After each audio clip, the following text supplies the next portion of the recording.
Assalamualaikum warahmatullahi wabarakatuh. Waalaikumsalam warahmatullahi wabarakatuh.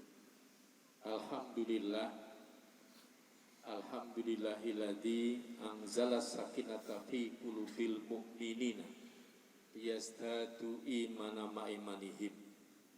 Asyhadu alla ilaha illallah wahdahu la syarikalah wa asyhadu anna Muhammadan abduhu wa rasuluh. Allahumma sholli ala Muhammad wa ala ali Muhammad. Allahu akbar, Allahu akbar, Allahu akbar, walillahil hamd. Kalau Allah Ta'ala fil Qur'anil Karim,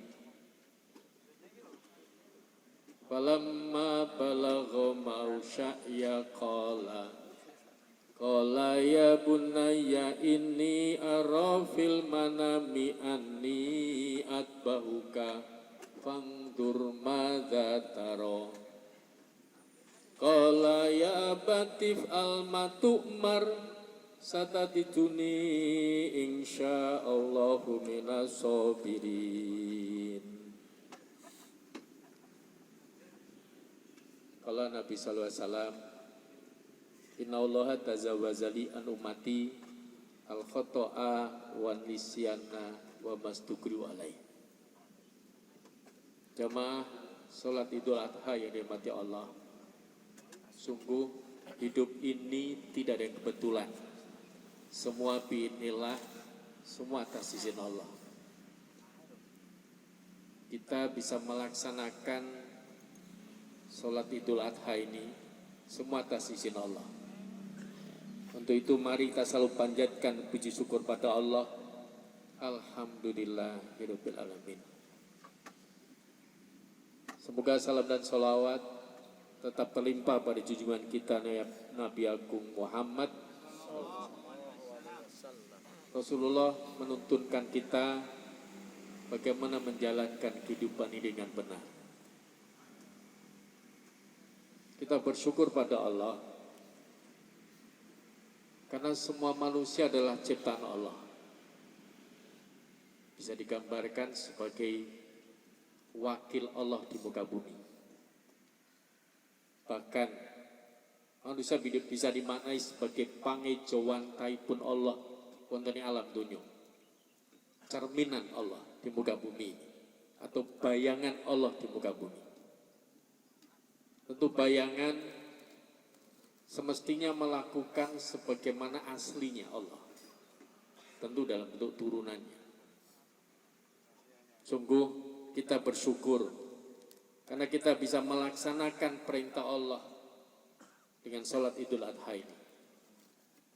Karena banyak orang, ada orang yang mungkin sebenarnya ingin melaksanakan sholat Idul Adha, tapi karena halangan atau persoalan dalam dirinya tidak bisa teratasi sehingga tidak hadir. Kalau ada saudara kita yang tidak melaksanakan perintah Allah, sunnah Rasul ini, karena sakit, kita mohon pada Allah, sabarkan beliau ya Allah, beri kesembuhan pada akhirnya sehingga bisa melaksanakan perintah-Mu. Kalau tidak hadir dalam perjalanan karena kesibukannya, selamatkan ya Allah, sampaikan pada tujuannya. Tapi kalau hadir, kalau tidak hadir karena kepentingan dunianya yang menutupi hatinya untuk taat pada Allah, sadarkan dia ya Allah, sehingga pada akhirnya menyatu dengan kehendak-Mu. Kalau ada satu bayangan, misalnya ada satu benda di satu tempat, kanan kirinya cermin.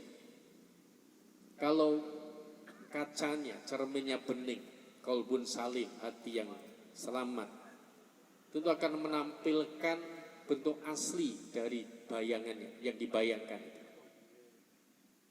Kalau Allah fitrah, kalau hati kita juga fitrah suci, tentu akan menampilkan tampilan-tampilan yang Allah perintahkan persis sama.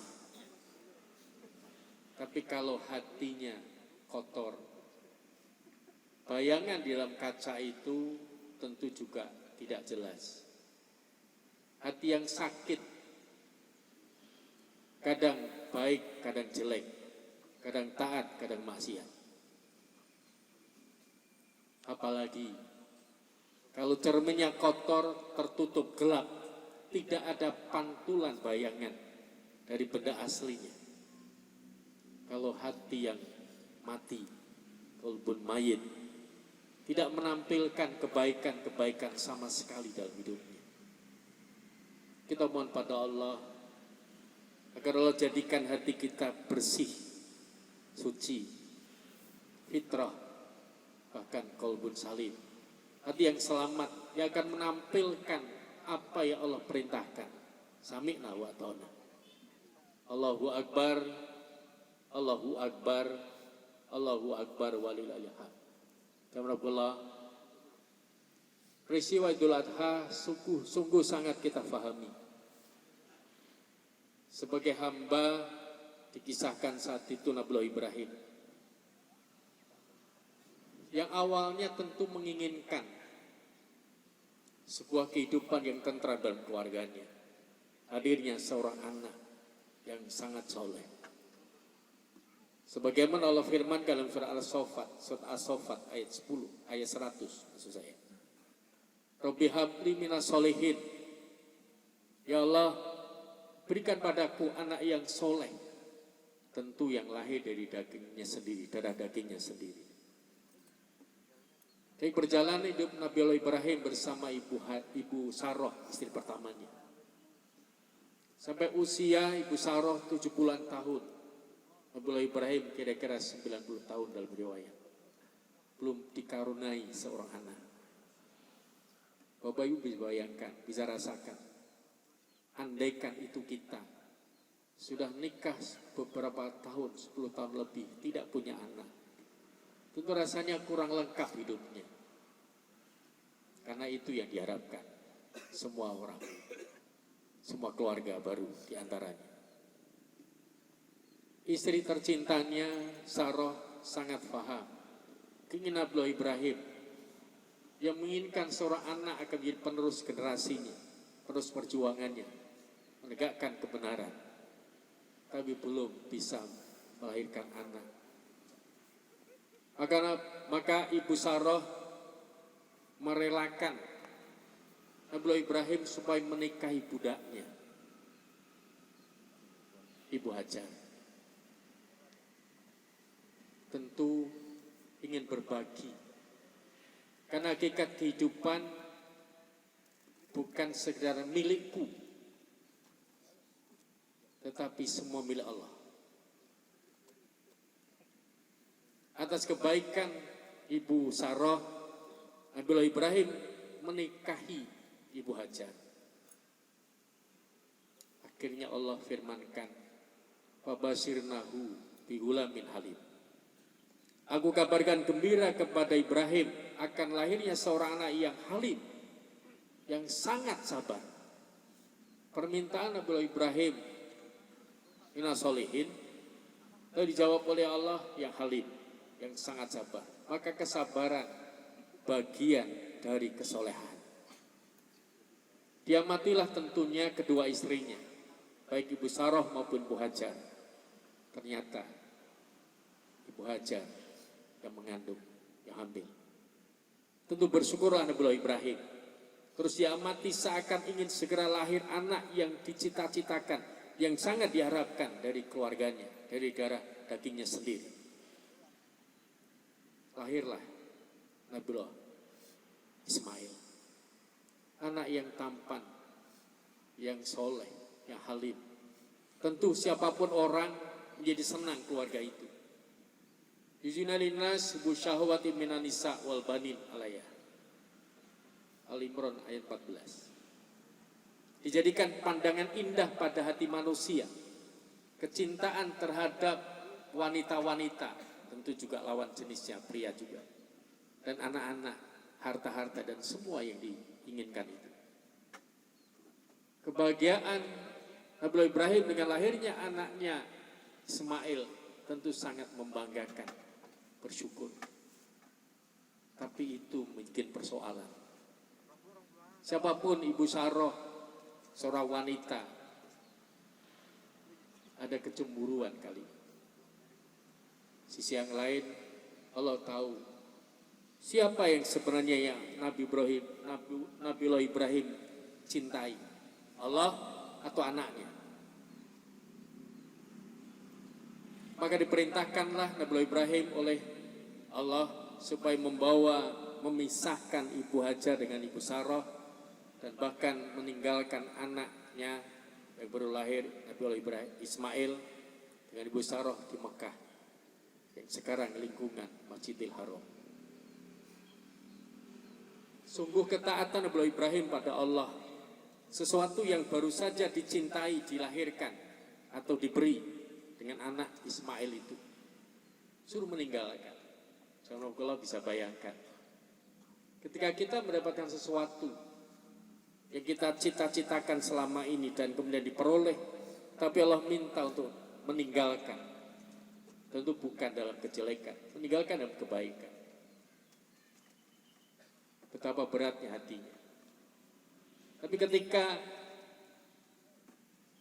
Ibu Hajar dengan Ismail mau ditinggal Nabiullah Ibrahim, ada satu dialog yang tentu kita bisa pahami. Ibu Hajar bertanya, "Wahai suamiku, mengapa engkau meninggalkan aku di tempat yang tandus ini, kurang perbekalan ini, dengan anak kita Ismail itu? Mengapa, wahai suamiku?"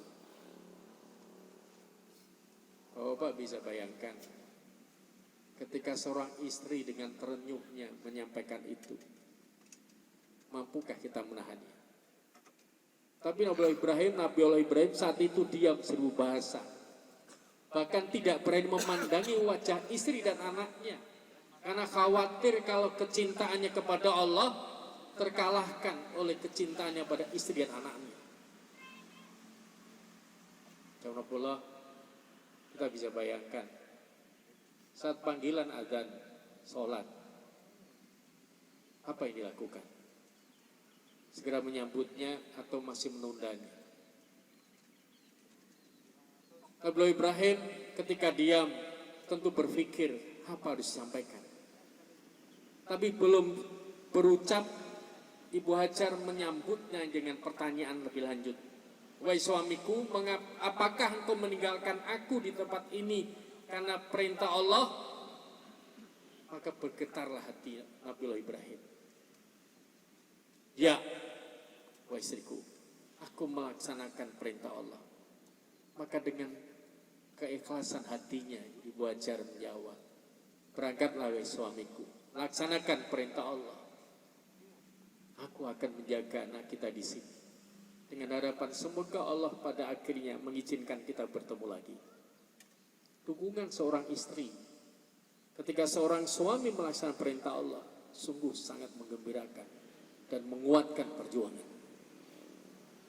Alhamdulillah, bangun keluarga kita agar menjadi keluarga meneladani keluarga Nabiullah Ibrahim. Doa yang selalu kita panjatkan, Rabbana hab lana min azwajina wa dzurriyyatina qurrata a'yun waj'alna lil muttaqina imama. Ya Allah, hibahkan padaku pasangan hidupku dan anak-anak turunku yang menjadi penyejuk hatiku, dan jadikan kami pemimpin orang-orang bertakwa. Allahu Akbar, Allahu Akbar, Allahu Akbar, walillahil hamd. Subhanallah, akhirnya Nabiullah Ibrahim meninggalkan istri dan anak tercintanya di tempat itu, di Mekah, untuk kembali kepada istri pertamanya, Ibu Saroh, di Palestina. Perjalanan cukup jauh, tapi ditempuh karena perintah Allah. Hati yang bersih selalu sami'na wa ta'na. Semoga bayangkan pada diri, apakah kita selalu berani menegaskan, "Ya Allah, aku dengar, aku taati perintahmu"? Atau mungkin ada yang sami'na wa asoina, kalau hati yang mati, aku dengar tapi peduli amat dengan itu. Atau mungkin ada yang hatinya kotor, sakit, sami'na wa pikir-pikirna, Aku dengar, tapi nanti dulu. Untung apa enggak? Dan seterusnya. Mari teliti diri kita sendiri. Saya sering sampaikan ini, di sekitar sini ada Pak Reza yang di Taman Lansia Plaza, Ahsanul Amala. Bagaimana membangun hati agar terus cerdas, terus memahami, selalu menyambut seruan Allah itu. Karena kita tadi, maaf, cermin dari Allah, turunannya. Nah ketika kemudian Nabi Ibrahim kembali pada Ibu Sarah di Palestina, di surat As-Saffat ayat 12-nya Allah tegaskan, Fabasirnahu. Kalau di dalam ayat 102-nya, Fabasirnahu bigulamin halim itu untuk Ismail, tapi di ayat 12-nya akan lahir anak yang namanya Ishak. Langsung disebut nama sendiri oleh Allah. Yang dari turunannya Ibu Sarah. Firmanullah, perjalanan Nabi Ibrahim sampai anak itu gulam, Ismail. Allah izinkan supaya Nabi Ibrahim menengok istri dan anaknya yang tinggal di Mekah itu. Sampailah Nabi Ibrahim bertemu Ismail kembali. Tentu sudah tumbuh menjadi anak yang gulam. Dalam firman Allah ayat 102-nya surat As-Saffat, falamma balagha mausya'iyah. Ketika anak itu sudah bisa mengurus dirinya sendiri. Kalau kita bayangkan sekarang mungkin istilahnya ABG, anak baru gede. Kira-kira ya 10 atau 12 tahunan. Ketika bertemu Allah uji lagi. Sebenarnya yang kau cintai siapa Ibrahim? Anakmu atau Allah? Kalau mungkin dibahasakan begitu. Maka dibawalah Ismail pagi-pagi. Diajak ke bukit, pamit pada istrinya, Ibu Hajar. Dalam perjalanan ke bukit, Ibu Hajar didatangi setan, iblis. Menyampaikan kabar gembira dengan pertanyaan awalnya. Bu, kemana suami dan anakmu?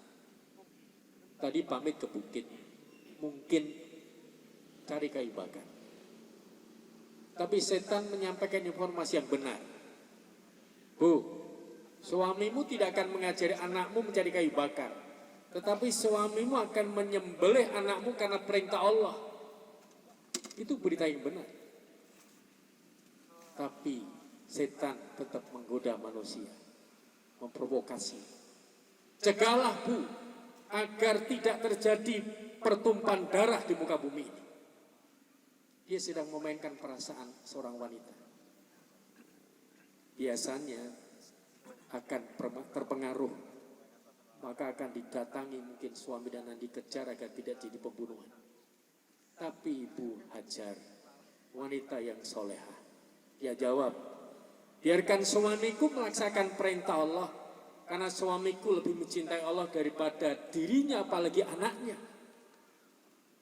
Jazakallah, Nabi Ibrahim dikenal sebagai Khalilullah, kekasih Allah.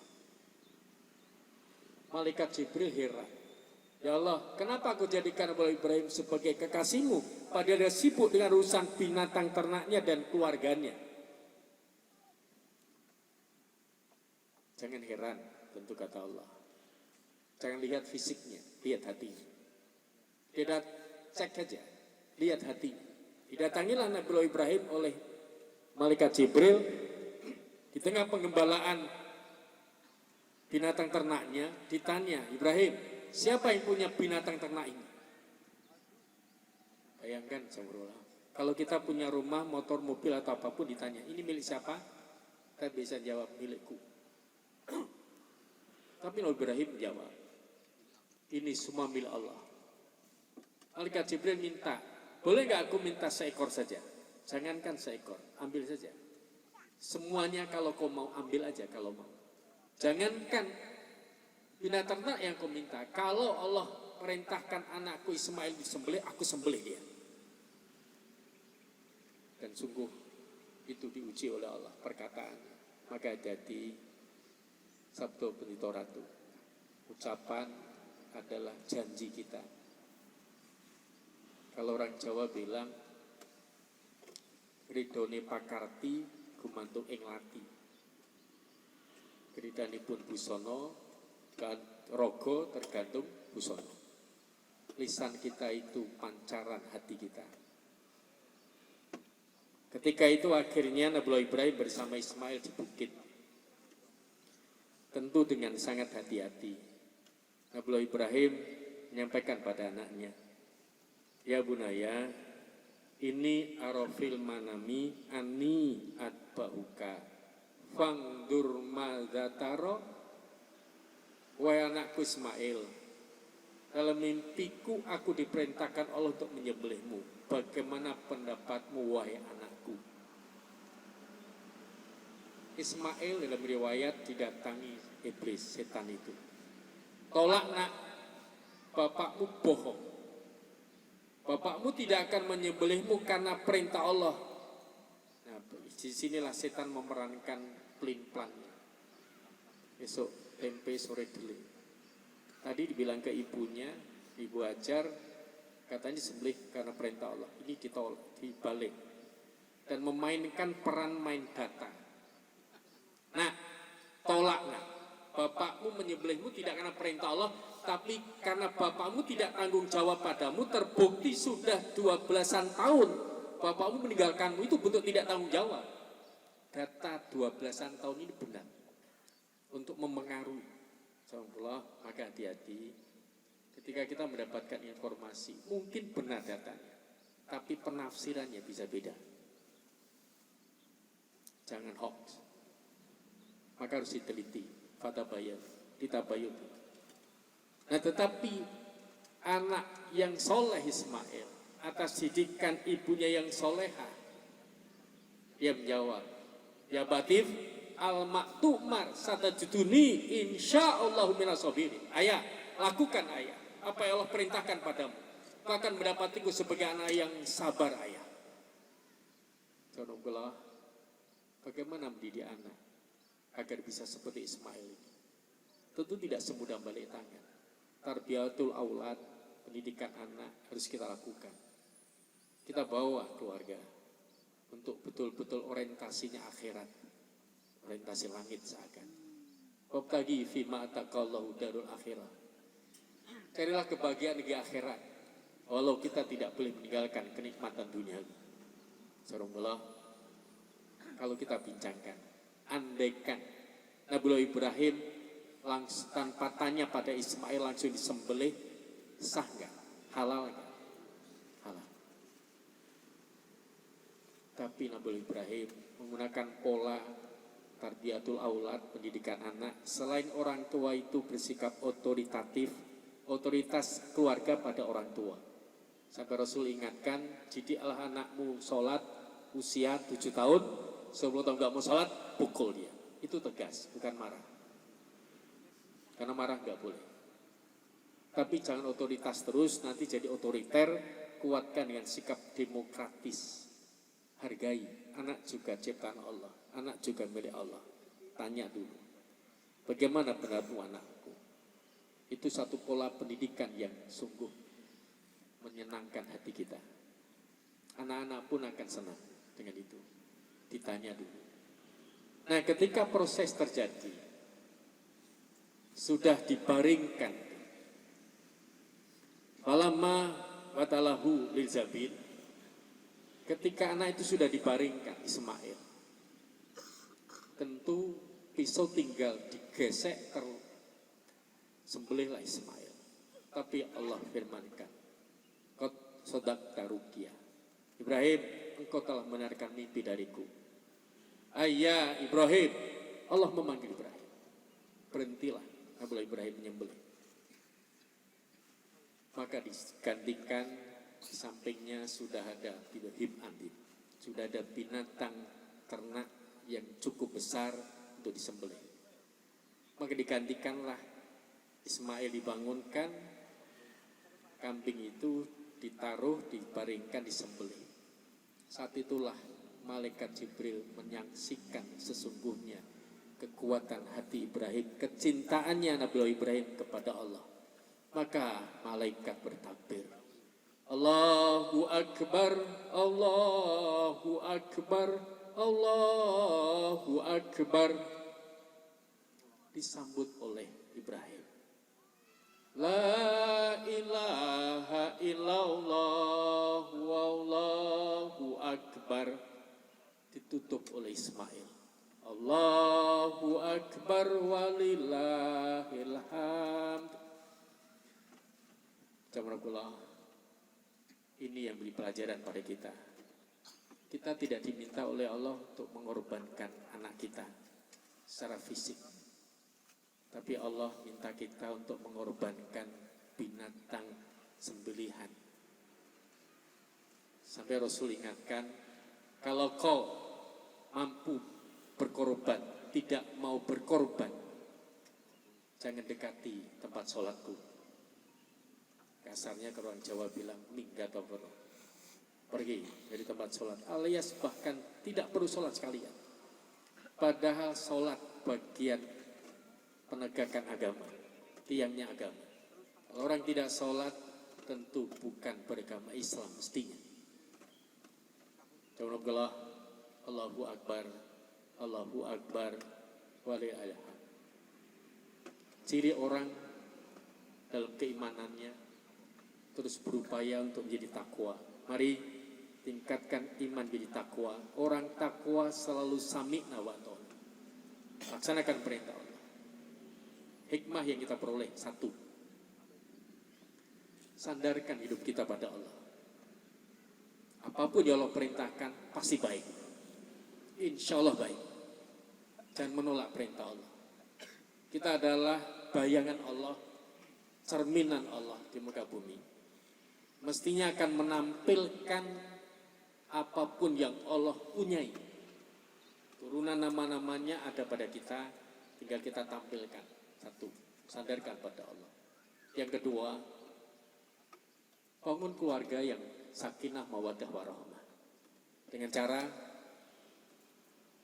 mari jadi kita jadi pasangan yang soleha. Azwajun soleha. Banyak soleha. Dan mari didik anak-anak agar menjadi auladul abror, anak yang berbakti. Yang ketiga, dalam kehidupan ini butuh perjuangan pengorbanan. Apa yang Allah minta dari kita tidak lebih besar dari yang Allah berikan pada kita.